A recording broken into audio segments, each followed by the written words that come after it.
હાશ, સપનું હતું.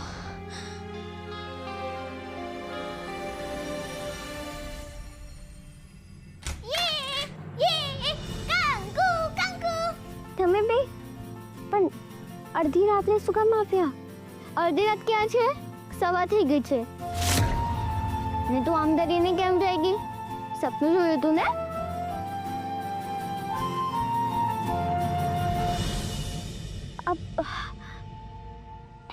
મને એમ કહો કે તમે બે અત્યારે આ દીદી પાસે શું કામ આવ્યા?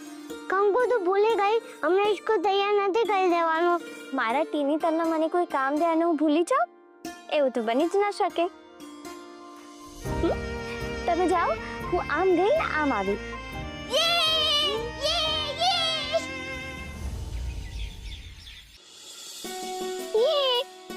તમારે પણ શીખવું છે?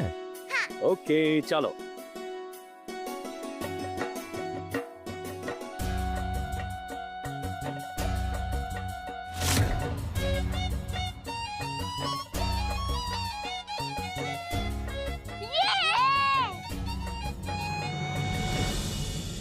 કંકુ ચાલ મને બેસાડ.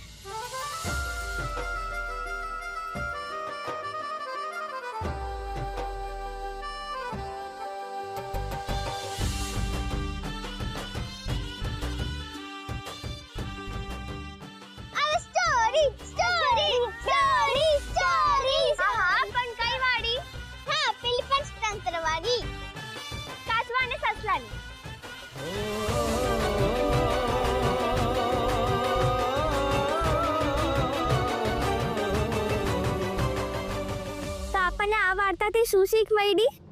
કે કાચબાએ હાર ના માની અને મહેનત કરીને જીતી ગયો, હે ને?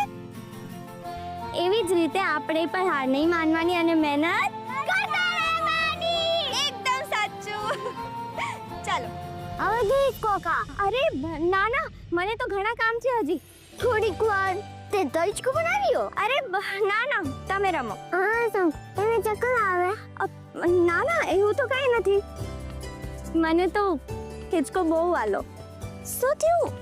અરે મને ઘણા કામ છે હજી. નહીં નહીં, અરે એ બધું પછી કરી લેજે. પહેલે ચૂપ ચાલ.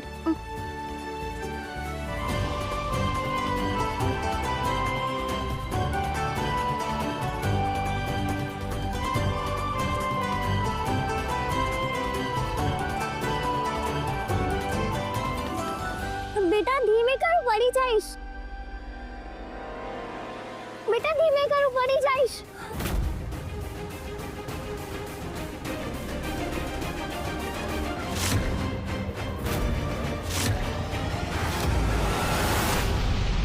કંકુ!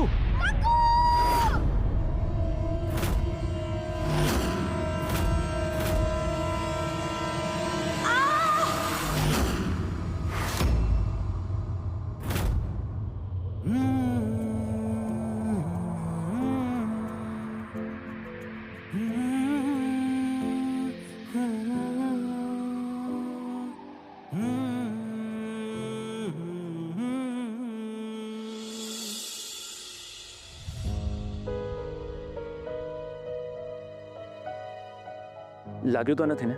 ના ના, પણ સારું થયું છોકરાઓ હતા ત્યારે ન થયું આ બધું. તમે હો તો પણ ના થવું જોઈએ.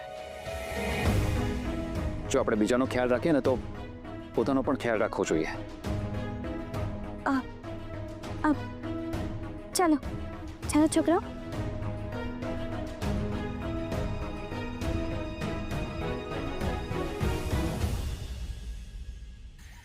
કંકુ આ જોતો. શું થયું? તને લગતા આવડે ને? હા, મારા બાપુ મને રોજ જે હાથ પકડીને લગતા શીખવાડતા. ને તમને બેને ખબર છે, મારા બાપુ મારા માટે બહુ બધી વાર્તાની ચોપડીઓ લાવતા ને એમાંથી રોજ મારે એક એક વાર્તા રાત્રે વાંચીને સંભળાવવાની. તો પછી તમે ભણ્યા કેમ નહીં? બાપુજીએ બહુ કીધું પણ નસીબમાં જ નહોતું.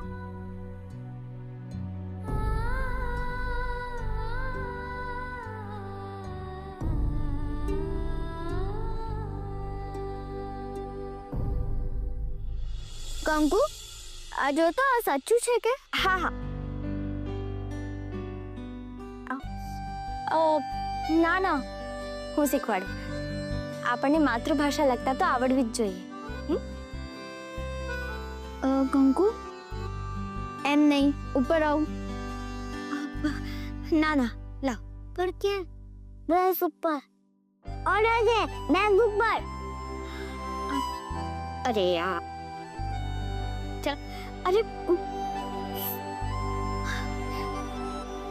ચલ હવે જલ્દી જલ્દી શીખવાડ સૌથી પહેલા આપણે ક લખતા શીખશું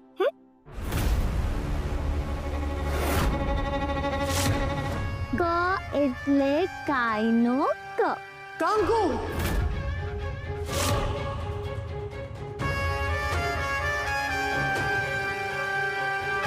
તું સોફા ઉપર ચડીને કેમ બેસી છે મોઢામાં મગ ભર્યા છે કોને પૂછ્યા સોફા પર બેઠી છે તને વારંવાર યાદ અપાવવું પડશે કે તું આ ઘરની નોકરાણી છે મર્યાદા તોડી છે તે આ ઘરની ભાભી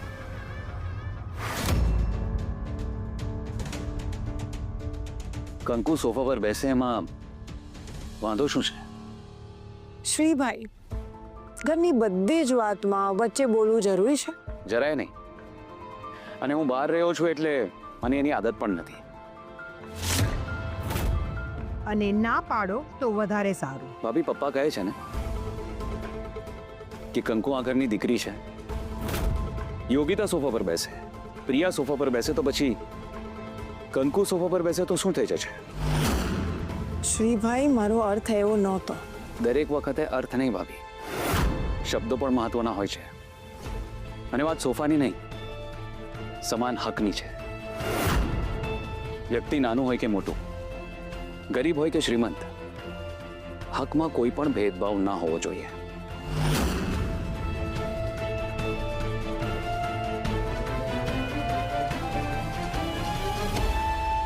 આટલો જ સમાજવાદી બનવાનો શોખ હોય ને તો ઘરને આશ્રમ બનાવી દો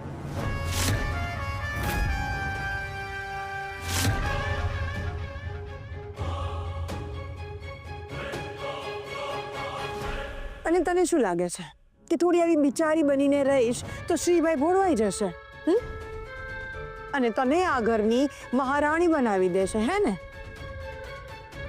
પણ ભૂલતી નહીં તું આ ઘરની નોકરાણી છે શું છે તું બોલ નોકરાણી શું નોકરાણી હા અને હું આ ઘરની મોટી વહુ એટલે હું મહારાણી હા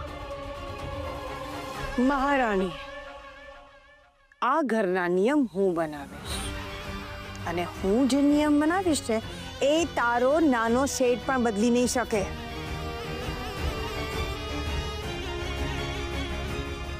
જા નીકળ આવે જઈને તારું કામ કર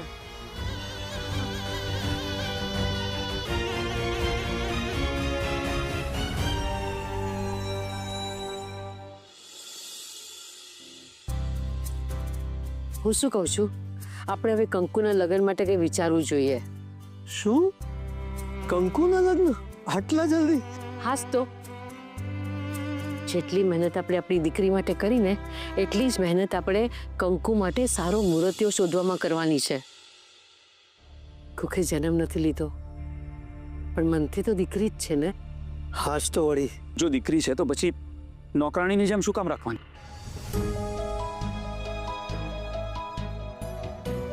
શ્રી શું થયું અમે એને ક્યારે કઈ ઓછું આવવા નથી દેતા બેટા વાત તમારા બંનેની નથી પપ્પા મમ્મી વાત બે ભાભીની છે કંકુ સંસ્કારી છે કઈ બોલતી નથી એટલે એને આમ બધાની ગુલામી કરવાની ના ના શ્રી તારે કઈ ભૂલ થતી લાગે છે પારકા શબ્દો ભૂલ કરે મમ્મી સકા કાન અને આંખ તો નહીં હું મારી આંખેથી જોઈને આવ્યો છું મેં મારા પોતાના કાને સાંભળ્યું છે